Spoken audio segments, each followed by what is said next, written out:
ஆனி அமாவாசை தினமான இன்று திருச்செந்தூர் சுப்பிரமணிய சுவாமி கோவில் நாழிக்கிணறு பகுதியிலிருந்து கடல் சுமார் 100 அடி தூரத்திற்கு உள்வாங்கியது. பாசி படிந்த பாறைகள் வெளியில் தெரிவதால் பக்தர்கள் கவனமாக புனித நீராடுமாறு கோவில் நிர்வாகம் தெரிவித்துள்ளது.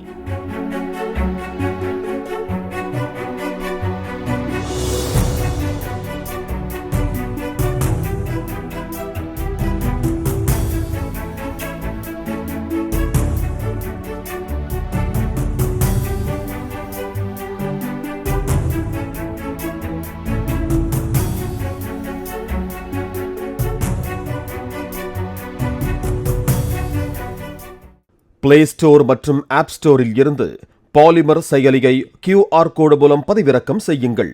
செய்திகளை உடனுக்குடன் பெறுங்கள்.